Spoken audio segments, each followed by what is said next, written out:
عزیز مصر آ گیا، مصر کا جو مالک خزانہ کا مالک تھا وہ شخص آ گیا. اس میں بھی کئی اقوال ہیں کہ وہ بادشاہ تھا کہ کیا تھا. بہرحال عزیز مصر آیا، خزانوں پر قبضہ اسی کا تھا. اس نے حضرت یوسف علیہ السلام کے وزن کے برابر سونا تول کے دیا، وزن کے برابر چاندی تول کے دی، وزن کے برابر اس نے ہیرے جواہرات دیے، پھر گھر لے گیا. اور جناب یوسف علیہ السلام فرماتے ہیں میں ایک آزمائش سے نکلا، جب گھر آیا تو بڑے سکون سے رہنے لگا. عزیز مصر نے اپنی بیوی زلیخا سے کہا اس کا خاص خیال رکھنا. فرماتے ہیں محبت ملنے لگی، پیار ملنے لگا، گھر میں بڑی خوشی سے رہنے لگا. پر اللہ کو کچھ اور ہی منظور تھا. آزمائش پر آزمائش ذرا دیکھیے گا، پہلے باپ کا پیار، پھر کنواں، پھر کنویں سے بچ گئے تو مصر کی منڈی. فرماتے ہیں وہاں سے میں بچ کے آیا تو عزیز مصر کے گھر رہنے لگا. زلیخا فریفتہ ہو گئی، گناہ کی دعوت دینے لگی. تو حضرت یوسف نے کہا قال معاذ اللہ، میں اللہ کی پناہ چاہتا ہوں. سارے دروازے بند کر کے جب وہ پیچھے بھاگی، اصل حسین وہی شخص ہوتا ہے جو اپنے باطن کے حسن کو بچا لیا کرتا ہے. جو سوداگری کرنے لگے وہ تھوڑا حسین ہوتا ہے. حضرت یوسف علیہ السلام جب بھاگے تو اس نے پیچھے سے پکڑ کے کرتا کھینچا، کرتا پھٹ گیا. ابھی آپ دروازے تک پہنچے تھے، عزیز مصر خود آ گیا. اس نے آگے کہا یہ کیا ہو رہا ہے؟ تو اس نے مکر کیا. زلیخا نے کہنے لگی کہ ہونا کیا ہے، اس کو گھر میں رکھ کے پالا ہے، اب جوان ہوا ہے تو معاذ اللہ اس نے میرے طرف دست درازی کرنے کی کوشش کی ہے. حضرت یوسف پھر خاموش ہو گئے. بھائی بیچ رہے تھے تو پھر بھی خاموش تھے. کبھی کبھی کچھ چیزیں خاموش رہ کے سہنی پڑتی ہیں. زخم پہ زخم کھا کے جی، خونے جگر کے گھونٹ پی، آہ نہ کر لبوں کو سی، یہ عشق ہے تو دل لگی نہیں. حضرت یوسف علیہ السلام پھر چپ ہے. زلیخا نے بڑی باتیں کی. ایک دانا آدمی تھا، قرآن کہتا ہے ایک بولا بولنے والا، ایک عقل مند بولا. اس نے کہا دیکھو نہ زلیخا کی سنو نہ یوسف کی سنو. اگر تو کرتا آگے سے پھٹا ہوا ہے تو پھر غلطی ہے جناب یوسف کی، اور اگر پیچھے سے پھٹا ہے تو پھر زلیخا کی غلطی. حضرت یوسف کی معاذ اللہ پھر غلطی. تو عزیز مصر نے کرتا دیکھا تو پیچھے سے پھٹا تھا، لیکن امام قرطبی کہتے ہیں وہ کوئی عقل مند آدمی نہیں، وہ تو 4 مہینے کا بچہ تھا. وہ ایک 4 مہینے کا وہ قریب تھا. حضرت یوسف علیہ السلام کی گواہی دینے کے لیے اللہ نے اسے زبان دی تھی. زلیخا کے ماموں کا بیٹا تھا، 4 مہینہ کا گہوارے میں لیٹا ہوا. جب بادشاہ سے فیصلہ نہیں ہو رہا تھا اور بادشاہ پریشان تھا عزیز مصر کے کسی کو جا کے بتاؤں گا تو کوئی کیا سوچے گا، اس کے گھر میں کیا کچھ ہوتا ہے. کہتے پریشان تھا تو پنگوڑے سے بچہ بول پڑا. کہنے لگا بادشاہ اگر تو کرتا آگے سے پھٹا ہے تو پھر معاذ اللہ غلطی حضرت یوسف کی، اگر پیچھے سے پھٹا ہے تو پھر زلیخا کی. تو کرتا پیچھے سے پھٹا تھا. حضرت یوسف کے حق میں گواہی مکمل ہو گئی. اب آہستہ آہستہ نا دربار میں محل میں بات پھیلنے لگی. تو بیویاں کہنے لگی اوہو زلیخا تو ایک غلام پہ عاشق ہو گئی ہے، ایک غلام پہ. تو زلیخا کہنے لگی تم اجے میرا محبوب نہیں ڈٹھا.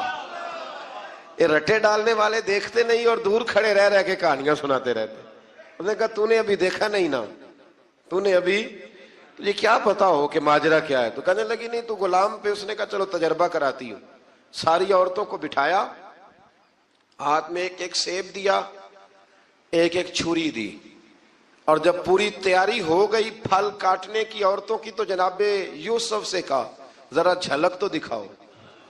تو حضرت یوسف نے جب جھلک دکھائی تو قرآن کہتا ہے سیب کاٹنے کی بجائے ہاتھ کاٹ لیے، اور کہنے لگی اوہو یہ کوئی بشر نہیں، یہ تو کوئی فرشتہ ہے، یہ کوئی فرشتہ ہے، یہ تو کوئی اللہ تبارک و تعالیٰ کی طرف سے آنے والا کوئی کرامت والا عزت والا شان والا فرشتہ ہے.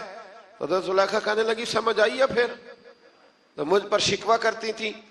تو اب وہ بات بھی آہستہ آہستہ پھیلنے لگی کہ حضرت یوسف علیہ السلام کی غلطی نہیں، غلطی زلیخا کی.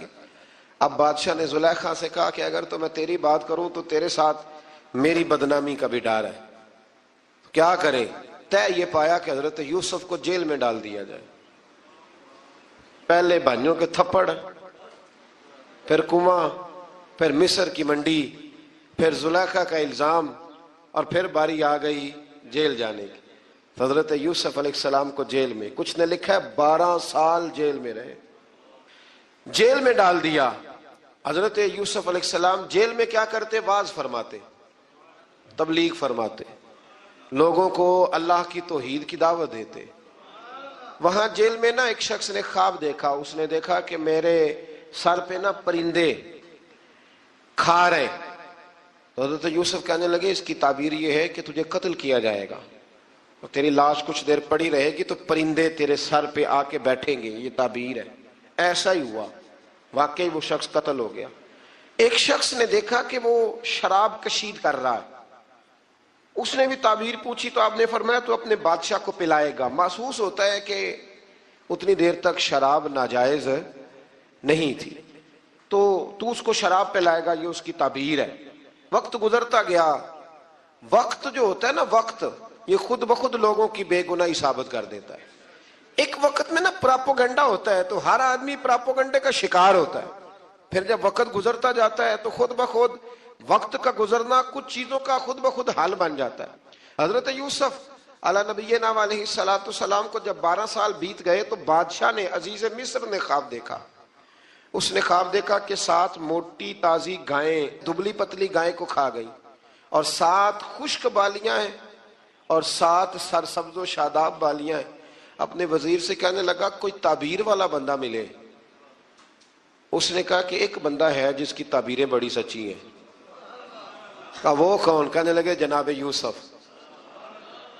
تو قید خانے میں پیغام بھیجا حضرت یوسف کو کہ خواب کی تعبیر بتائیں، تو جناب یوسف نے یہ نہیں کہا پہلے مجھے باہر نکالو، یہ نہیں فرمایا۔ فرمایا تعبیر یہ ہے، یہ جو 7 خشک بالیاں دیکھی ہیں نا، اس کا مطلب ہے کہ 7 سال تنگ دستی رہے گی، اور 7 سرسبز بالیاں دیکھی ہیں تو پھر 7 سال اللہ خوشحالی دے دے گا۔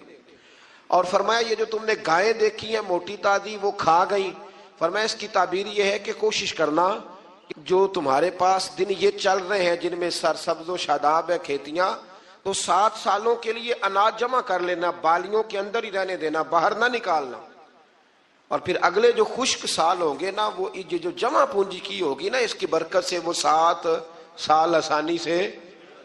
اس پر ہمارے مفسرین نے لکھا ہے، اس آیت پر صوفیاء اور بزرگ تو کہتے ہیں نا سارا اللہ کے راستے میں دے دو، یہ بھی بات اچھی ہے، لیکن اگر کوئی اپنے بچوں کے لیے آنے والے وقت کے لیے کوئی چیزیں سنبھال کے رکھے تو یہ بھی سورہ یوسف سے ثابت ہے، یہ بھی سورہ یوسف سے، تو یہ بھی کوئی ایسا فعل نہیں ہے جس پر کوئی شخص تنقید کر سکے۔ عام دام برسر مطلب حضرت یوسف نے جب تعبیر بتائی تو بادشاہ کہنے لگا کہ انہیں باہر نکالو۔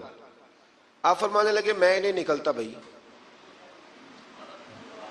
نہیں نکلتا میں جیل سے، یہی ٹھیک ہوں میں۔ آپ کیوں نہیں نکلتے؟ کہنے لگے پہلے اعلان کر کے لوگوں کو بتا کہ میں بے قصور ہوں۔ وہ جو تو نے پراپوگنڈا کیا نا اپنے منہ سے اعلان کر۔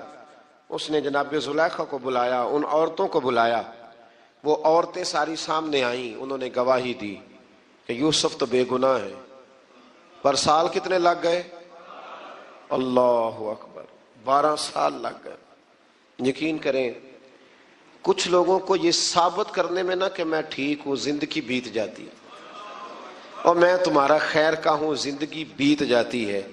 لوگوں کو ہوش تب آتی ہے جب مزار پر چادر ڈالنے کا ٹائم آ جاتا ہے، ہوش تب آتی ہے، لیکن پھر ہوش کا کوئی فائدہ۔ 12 سال کے بعد بادشاہ نے ان کو بلایا اور کہنے لگا کہ یہ جو خواب میں نے آپ کو سنایا اب کرنا کیا ہے؟ تو حضرت یوسف کہنے لگے تم سے کچھ بھی نہیں ہوگا، اگر کچھ کرنا ہے تو پھر یہ خزانے کی ذمہ داری میری لگاؤ، اگر کوئی قابل آدمی ہو تو وہ آگے بڑھ کے بات کر سکتا ہے۔ یہاں ہر بندہ ہی آگے بڑھ کے کہتا ہے مجھے دے دو ڈیوٹی، لیکن قابل ہو تو وہ آگے بڑھ کے بات کرے اور سمجھے کہ میرے علاوہ کسی کے لیے مشکل ہے تو پھر وہ آگے بڑھے۔ حضرت یوسف نے جب کہا تو انہوں نے آپ کو وزیر خزانہ بنا دیا۔ پھر ایک وقت آیا کہ وہ عزیز مصر ہی بن گئے کہ اگر اللہ نہ چاہتا تو ہم یہ کام نہ کرتے۔ یہ ایک نفسیاتی حربہ ہے کہ اللہ نے طاقت دی ہے نا جی، تو یہ ایک نفسیاتی، اس کا بیان اللہ کریم نے یہاں ان آیات مقدسہ میں فرمایا۔ در حقیقت بات یہ ہے کہ اللہ کی مشیت اور ہے اور اس کی رضا اور ہے۔ مثلا مجرم کو سزا دینا اس کی مشیت ہے، لیکن اس کی رضا میں ہے کہ کوئی اس کی نافرمانی نہ کرے۔ اگر سب کو جبری طور پر اطاعت کے رستے پر ڈالنا اللہ تعالیٰ کی مشیت ہوتی تو پھر کسی کی مجال نہ ہوتی کہ اس کا حکم نہ مانے. دیکھیں نا، مشیت اور ہوتی ہے، رضا اور ہوتی ہے. اللہ کی یہ رضا نہیں کہ اس کے بندے دوزخ میں جائیں، لیکن اس نے قانون بنایا ہے کہ اگر تم نافرمانی کرو گے تو دوزخ میں. تو یہ رضا نہیں، یہ اللہ کی مشیت. تو یہ اللہ نے طاقت نہیں دی لوگوں کو، اس لیے نہیں دی تھی کہ وہ ظلم کریں، لیکن اگر انہوں نے ظلم کیا ہے تو اب انہیں سزا بھی ملے گی. تو یہ شخص نہ کوئی کہے کہ وہ اللہ کی دی ہوئی طاقت سے معاذ اللہ. یہ بہت سارے لوگ بیوقوفی والی باتیں کرتے ہیں. ایک دفعہ بزرگوں نے لکھا ہے کہ ایک شخص جو تھا وہ کسی کے باغ سے روز پھل توڑ کے کھا جایا کرتا تھا. تو مالک بڑا سیدھا سادہ تھا. تو مالک اس کو کہتا کہ بھئی تو روز میرے باغ سے پھل توڑ کے کھاتا ہے. تو وہ کہتا باغ بھی اللہ کا ہے، زمین بھی اللہ کی ہے، اور میں بندہ بھی اللہ کا ہوں. وہ چپ کر جاتا، سادہ آدمی تھا. بہت سارے لوگ کہتے ہیں نا نہیں آ کے. ایک صاحب مجھے کہنے لگے جی کل میرے ساتھ بڑا عجیب معاملہ ہوا. ایک بندے نے مجھے کہا تجھے قسم ہو اللہ کی جو جیب میں ہے سارا کچھ دے دے. اور میں نے کہا نہیں دینا چاہیے. تو وہ مجھے مشورہ دینے لگا، کہنے لگا حضرت جی اس نے اللہ کی قسم دی تھی. تو میں نے کہا مکان کتنے مرلے کا تیرا؟ کہنے لگا ہے 10 مرلے کا. کتنے کا ہے؟ کہنے لگا جی اللہ کا شکر ہے 60-70 لاکھ کا ہوگا. میں نے کہا ایک بندہ بلاؤں تجھے قسم دے تو اس کے نام رجسٹری کر دینا. کہنے لگے نہیں یہ نہیں ہو سکتا. تو میں نے کہا یہ کیسی کچی بات ہے کہ 500-700 کے لیے تجھے یاد ہے کہ یہ جائز ہے. لیکن وہ میرے دادا جی ایک بات کہا کرتے تھے، وہ دیہاتی لوگ ہوتے تھے تو دیہات کی مثالیں کئی دفعہ بڑی یاد رہ جاتی تھی. وہ کہا کرتے تھے کہ دودھ میں اور لسی میں مکھی گر جائے تو عورتیں اسے پھینک دیتی ہیں، لیکن اگر مکھن میں گر جائے نا تو پھر اس کو پھینکتی نہیں بلکہ مکھی نکال لیتی، کیونکہ گھی مہنگا ہوتا ہے نا تو لسی سستی ہوتی ہے. تو آپ چیزوں کو سمجھیں کہ ہمارا رویہ بڑا عجیب ہے معاملات کو سمجھنے کے حوالے سے. وہ بندہ بھی کہتا کہ جناب یہ پھل بھی اللہ کے تو باغ بھی اللہ کا تو میں بندہ بھی اللہ کا. بھولا آدمی تھا بیچارہ چپ کر جاتا، کہتا تو ٹھیک ہے نا کی پنجابی چاکی دا سی لبی شے خدا دی نہ تیلے دی، ختم ہو گئی بات. حالانکہ وہ کسی کی ہوتی ہے، تیلے پا دی کیوں نہیں ہوتی جی، وہ کسی دی حیثیت تانڈی کی ہے نا. لیکن بس ہمارا ذوق بن جاتا ہے کہ قابو آ گئی ہے تو قابو کرو معاذ اللہ. تو وہ بیچارہ بڑا پریشان تھا. تو ایک دن اس نے نا اپنے ایک شہر کے عالم سے بات کی. اس نے کہا کہ جناب وہ میرے ساتھ تو بڑی مصیبت بن گئی ہے. وہ روز پھل توڑ کے لے جاتا ہے اور کہتا ہے زمین بھی اللہ کی، باغ بھی اللہ کا، کھانے والا بندہ بھی اللہ کا. تو عالم کہنے لگے میں بھی تمہیں نسخہ دیتا ہوں، کل اس پہ استعمال کرنا. میں کہا ٹھیک ہے جی. وہ وقت پہ آ گیا باغ کا مالک. تو جب وہ آیا نا پھل توڑنے، اس نے پھل بڑے سیر ہو کے کھائے. اس نے کھانے کا موقع دیا. جب وہ فارغ ہو گیا اس نے اس کو رسی کے ساتھ درخت کے ساتھ باندھ لیا اور ڈنڈا پکڑ لیا. اور جب مارنے لگا تو کہنے لگا یہ کیا؟ کہنے لگا یہ چھڑی کی توفیق بھی اللہ کی، رسا بھی اللہ کا، باندھنے والا بندہ بھی اللہ کا. اب تجھے جو پھینٹی لگے گی وہ بھی اللہ کی دی ہوئی طاقت سے لگے گی معاذ اللہ. اب تو کھا. وہ کہنے لگا معاف کر دو، آج کے بعد یہ کام نہیں کروں گا. تو کہتے ہیں جی مشیت ہے جی اللہ کی، اللہ نہ کرتا معاذ اللہ تو ہم. تو یہ ایک نفسیاتی جھوٹ ہے، اس کو آپ سمجھ لیں، آپ اس پر غور فرمائیں. تو یہاں بہت سارے لوگ یہ ظلم کرتے ہیں اور دین کی حدوں کو پامال کرتے ہیں. اللہ تعالی ہمیں سمجھنے کی توفیق عطا فرمائے. آیت نمبر 152 سے لے کر 161 تک میں اللہ تعالیٰ نے فرمایا غالباً 9 باتوں کا حکم دیا ہے. سب سے پہلے ارشاد فرمایا کہ اللہ کے ساتھ کسی کو شریک نہ ٹھہرانا. دوسرے نمبر پہ فرمایا والدین کے ساتھ اچھا سلوک کرنا. تیسرے نمبر پہ فرمایا تنگ دستی کے خوف سے اولاد کو قتل نہ کرنا. اب تو بڑے بڑے لوگ عالم فاضل ہو کے کہتے ہیں بچے تھوڑے پیدا کرو، حالانکہ میرے نبی کریم علیہ السلام نے فرمایا اس عورت سے نکاح کرنا جو محبت زیادہ کرنے والی ہو اور بچے زیادہ پیدا کرنے والی ہو. تو یہاں معیار کیا ہے؟ تنگ دستی کے خوف سے اولاد کو قتل نہ کرو. اور فرمایا ظاہری اور چھپی ہوئی ہر قسم کی فحاشی سے بچو. اور نمبر 5 پہ فرمایا قتل ناحق نہ کرو. نمبر 6 پہ فرمایا یتیم کا مال ناجائز طریقے سے نہ کھاؤ. اور نمبر 7 فرمایا لین دین میں ناپ تول پورا کرو. 8 پہ فرمایا بلا تمیز سب کے ساتھ انصاف کرو. اور نمبر 9 میں ارشاد فرمایا کہ اللہ کے ساتھ کیے ہوئے وعدے کی پاسداری بھی کرو. تو اللہ تبارک و تعالیٰ نے ان 9 چیزوں کو بیان کیا اور سمجھ لیں یہ خلاصہ بیان کیا میرے رب کریم نے. یہ پورے دین کا خلاصہ ہے. اور یہ ساری چیزیں بیان کرنے کے بعد ارشاد فرمایا کہ یہی سیدھا راستہ ہے, گروہ بندی چھوڑ کر اسی راستے کی پیروی کرو اور کتاب الہی کے احکام کو ملحوظ خاطر رکھو. اور جو لوگ ایمان لانے کے لیے نشانیاں طلب کرتے ہیں, ان کے پاس فرشتے آئیں یا اللہ تعالیٰ خود آئے یا اس کی کوئی نشانی آئے. قرآن نے بتایا کہ جس دن عالم غیب کی نشانیاں آئیں گی تو پھر ان منکرین کے لیے ایمان لانا بھی نفع بخش نہ ہوگا. جو دیکھ کر کلمہ پڑھے گا فرعون کی طرح, اس کا کلمہ پھر قابل قبول نہیں ہوگا. یہ تو قابل قبول تب ہی ہے کہ یؤمنون بالغیب, کہ تو بغیر دیکھے ایمان لے آ. اور یہ بھی فرمایا کہ اے رسول, جنہوں نے دین کو گروہوں میں بانٹ دیا ہے آپ کا ان سے کوئی تعلق نہیں ہے. جنہوں نے بانٹ دیا اللہ تبارک و تعالیٰ کے دین کو, یہودیوں نے عیسائیوں نے تقسیم کر دیا. آیت کے اندر اللہ تبارک و تعالیٰ نے حقیقت ایمان, روح ایمان اور مسلمانوں کے مقصد حیات کو بیان فرمایا. یہ آیت پورے دین کا لب لباب ہے.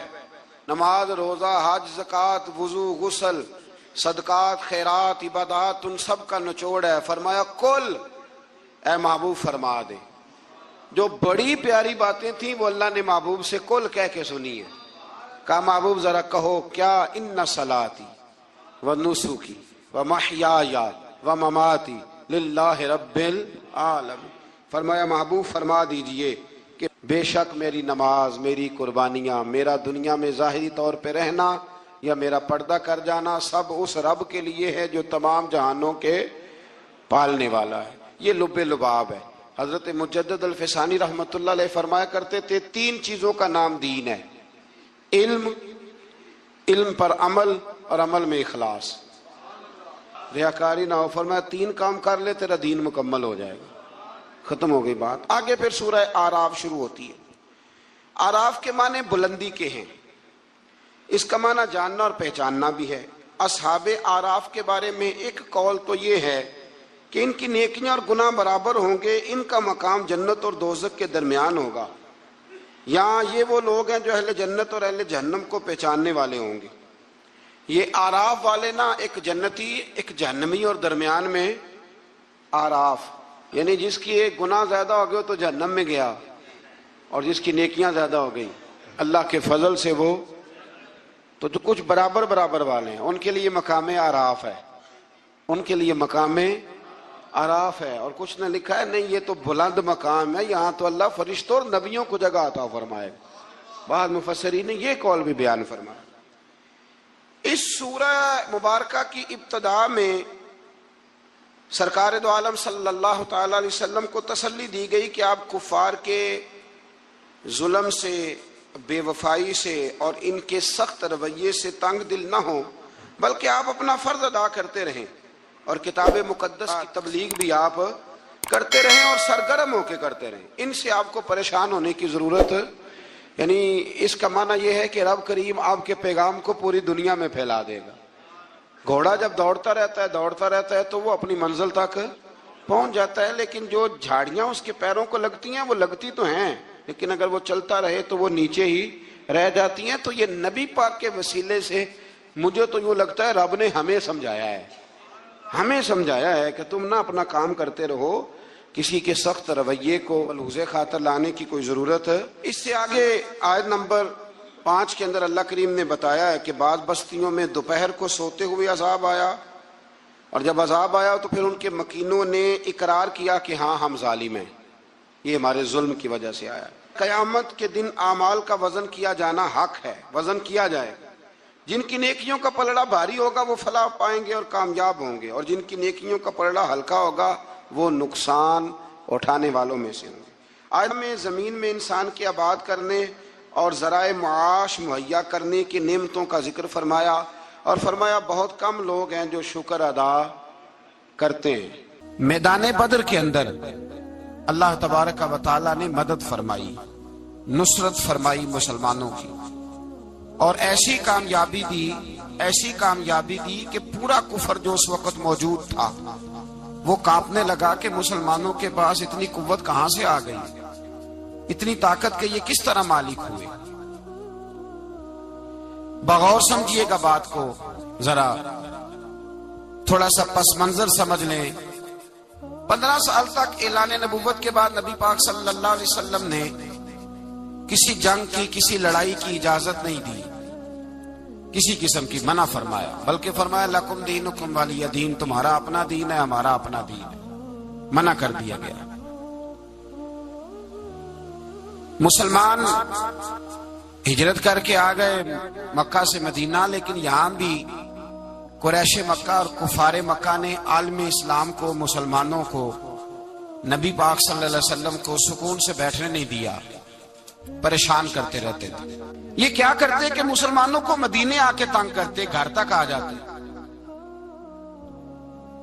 مکے کے قریش مدینے کے قریب آ کے مسلمانوں کو لوٹ کے لے جاتے۔ کئی دفعہ ایسا ہوا کہ انہوں نے آ کر کے یہاں سے بکریاں، اونٹ اور کئی اور چیزیں چوری کر کے لے گئے۔